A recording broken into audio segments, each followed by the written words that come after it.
Signal transduction.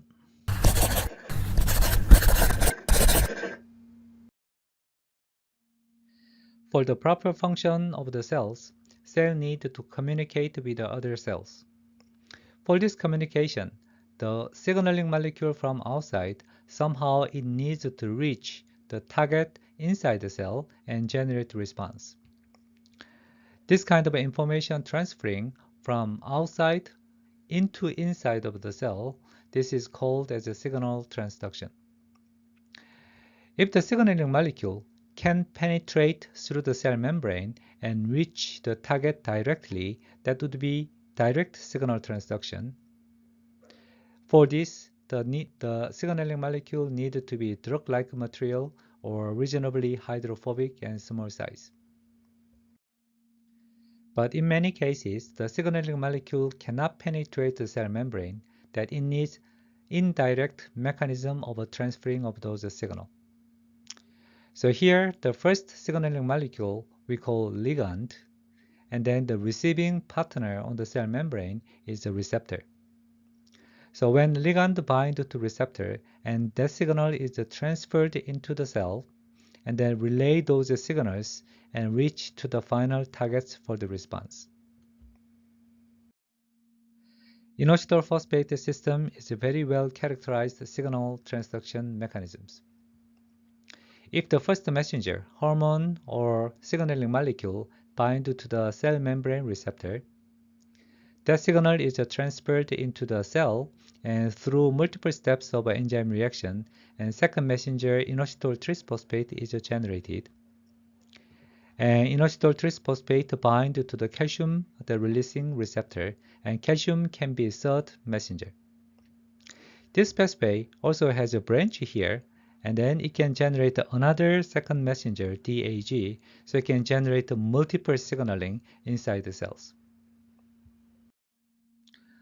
Well, looks like this signaling pathways has more than second and third. There are many different steps here. Then why don't we call this second, third, fourth, fifth, or something like that? That's because this system is a highly condensed form like this. Signaling molecule bind to the receptor. It can activate the enzyme inside, and then that act on the substrate. Now work together. This one system generate second messenger inside the cells. Another big class of a signal transduction pathway is kinase cascade. When the ligand binds to the receptor, and this signal is transferred into the cell and activate kinase. Kinase is an enzyme which transfers phosphate to the target. And through this kinase the activity, target protein or target molecule can be phosphorylated. And in many cases, those target molecules, if they are phosphorylated, they form dimer. And then dimer form of those target molecule can enter into the nucleus. Inside the nucleus, there are transcription machineries, and the activated D-dimer can bind to promoter to initiate a new transcription. So usually kinase is an activation signal which can promote the new gene expression. In our body, we have about 500 different kinases, and those kinases are taking important part of the signal transduction. Some kinases take an important role in cell cycle. Cell cycle is a regulatory machinery which controls the proper cell division. So for every point, G1 into S and G2 into M, there are kinases are involved as a checkpoint. If everything is working okay, then these kinases can be activated and then let the cell move on to the next step. Now here the regulating the protein name is a cyclin.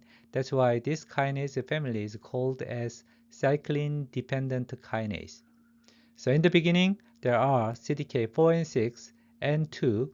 In the later stage, CDK1 take important role. So in cancer cells, this CDK system is misregulated. They are overactivated. So you can just push those cell division much faster than normal status. For this reason, many kinases are considered as a good target for cancer therapy. If you compare this approach to chemotherapy utilizes alkylating agent or microtubule compounds.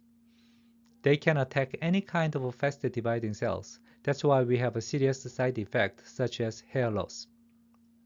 Now, if this kinase is selectively expressed only in cancers, then if you use a selective kinase inhibitor, then this can be potentially low toxicity and very specific drug compounds. This kind of approach we call targeted cancer therapy.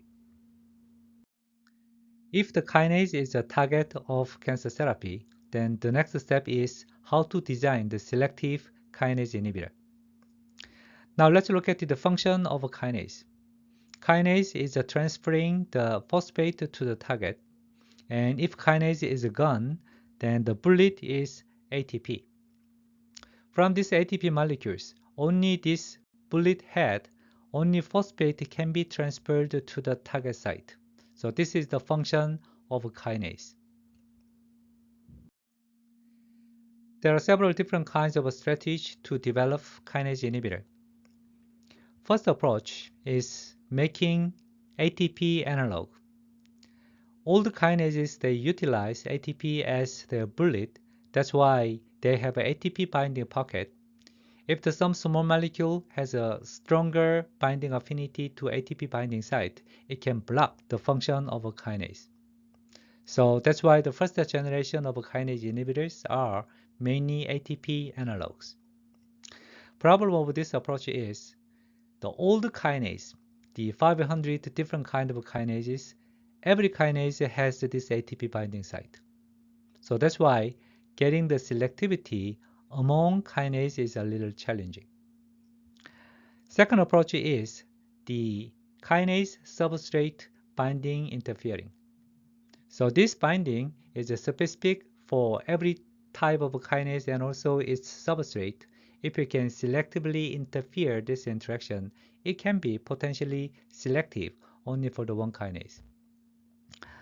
The other possibility is changing those conformation of kinase, maybe binding to the allosteric different point of kinase, and they change the conformation. That's why the kinase cannot work as proper the kinase. So that kind of a strategy is also possible.